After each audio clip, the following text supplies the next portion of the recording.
Bagi teman-teman yang belum follow Instagram saya, silakan teman-teman follow Instagram saya karena di Instagram ada informasi menarik dan penting yang saya upload.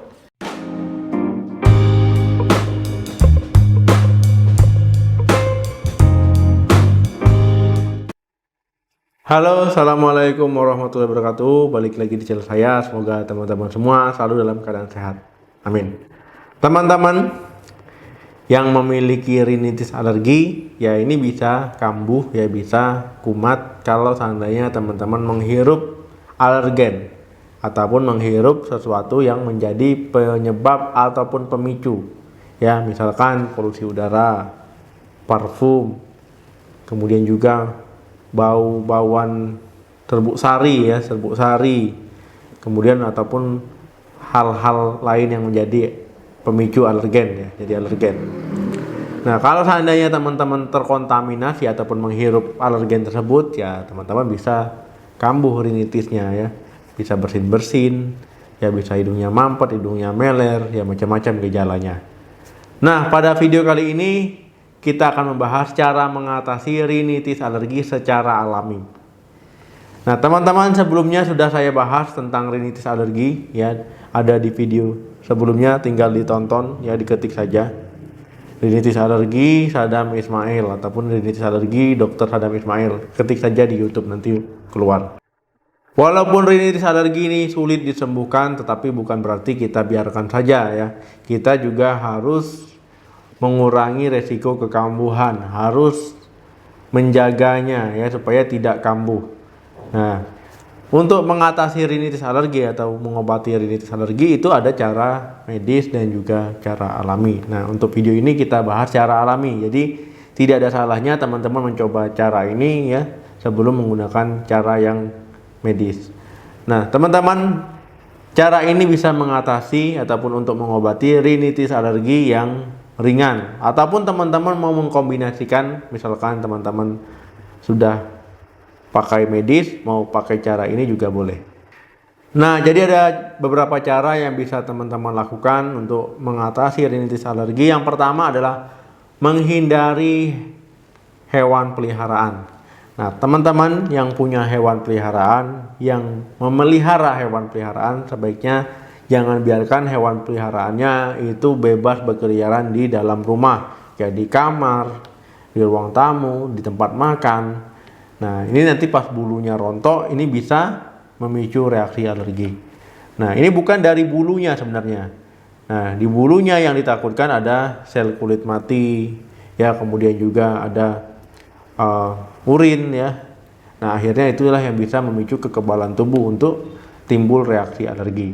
Kemudian teman-teman, ya kalau seandainya teman-teman memelihara kucing, memelihara anjing juga, itu kan biasanya air liurnya juga bisa ya mereka jilat-jilat ke bulu, saat bulunya rontok itu takutnya nanti bisa memicu reaksi alergi juga.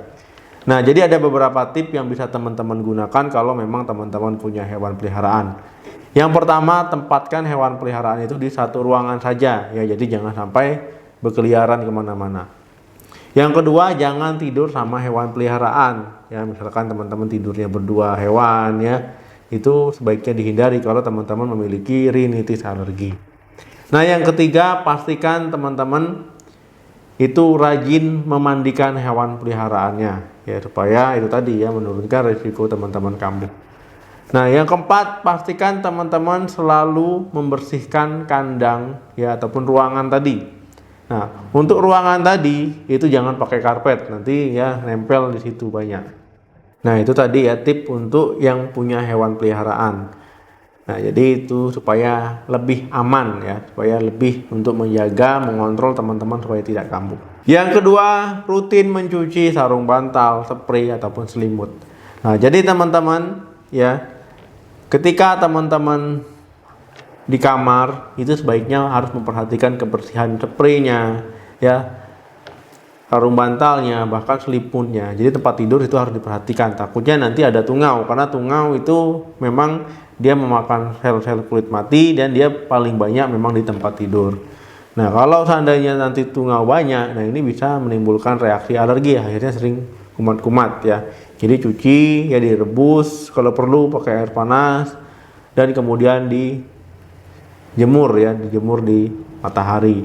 Nah, jadi teman-teman harus ya rutin-rutin, rajin-rajin ya mengganti dan mencucinya. Jangan ya dari beli ya sampai warnanya lecek, warnanya hitam, pakainya itu saja. Ini jangan ya, nanti malah ada debunya, ada tungaunya, malah repot.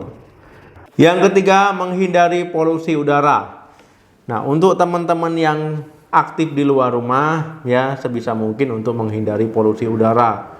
Misalkan saat teman-teman bekerja, ataupun memang teman-teman orang lapangan, ataupun saat berpergian menggunakan motor. Nah, ketika memang cuaca sedang tidak baik, polusi sedang tidak baik, nah ini kan akan meningkatkan risiko teman-teman kambuh ya, rinitisnya kambuh, ya sering bersin-bersin, pilek, nanti kronis ya, kronis itu agak susah. Nah, teman-teman diharapkan ya untuk menurunkan risiko kekambuhan dan juga untuk menjaga kesehatan teman-teman, ya sebaik gunakan masker ya, sebaiknya teman-teman pakai masker untuk melindungi area hidung, mulut ya, supaya teman-teman tidak terpapar secara langsung polusi udara tersebut. Yang keempat, mengenali pemicu alergi. Nah, teman-teman ya, pemicu alergi tiap orang itu berbeda. Kalau seandainya debu, kemudian parfum, udara dingin, nah itu kan gampang dikenali ya. Nah, bisa saja pemicu alergi teman-teman itu sesuatu yang tidak disadari. Nah, jadi untuk mengenalinya bagaimana? Coba teman-teman ingat kapan terakhir waktu teman-teman tidak kambuh, kemudian kambuhnya kapan ya. Nah, teman-teman ingat sebelumnya teman-teman ngapain. Nah, misalkan teman-teman ya habis terkena misalkan bulu hewan, baru bersin-bersin pilek, nah berarti itu penyebabnya. Jadi memang harus dicari pemicunya apa.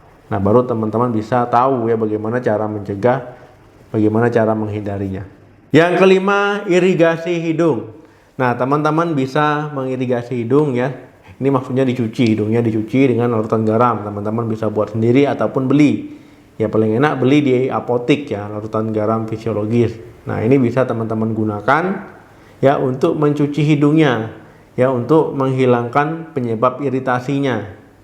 Nah, ini teman-teman jangan khawatir kalau seandainya terkena tenggorokan, terkena hidung bagian dalam ya, ataupun tertelan ya. Tapi sebaiknya jangan sampai tertelan, ya jangan sampai ditelan. Walaupun itu sebenarnya nggak apa-apa. Nah, misalkan teman-teman bisa menggunakan neti pot ya, ataupun spuit ya, spet. Nah, ataupun teman-teman menggunakan tangan teman-teman. Nah, kalau seandainya menggunakan tangan ya, teman-teman misalkan berdiri di depan kaca ya. Nah, itu tangannya di kayak mangkuk gini ya, taruh cairan fisiologis. Tapi sebelumnya cuci tangan terlebih dahulu ya. Nah, baru nanti hidung satunya ditutup ya, kemudian dihirup ya. Nah, kemudian begitu juga sebaliknya. Nah, ini tapi jangan sampai teman-teman ya misalkan satu botol itu dihabiskan untuk sekali cuci hidung, itu nggak perlu.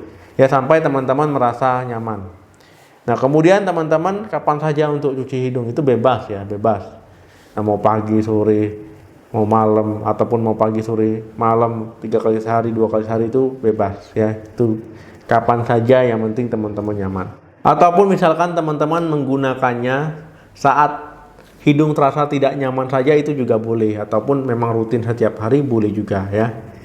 Nah, jadi itu bisa teman-teman lakukan. Nah, untuk cairan fisiologis tadi, ya garam fisiologis tadi, itu bisa teman-teman beli di apotek, itu tanpa resep itu bisa. Yang keenam, menggunakan pelembab ruangan. Nah, misalkan di rumah teman-teman udaranya kering ataupun pakai AC, biasanya kalau pakai AC kan kering ya, sampai hidung kadang perih ya. Nah, ini teman-teman bisa menggunakan pelembab ruangan.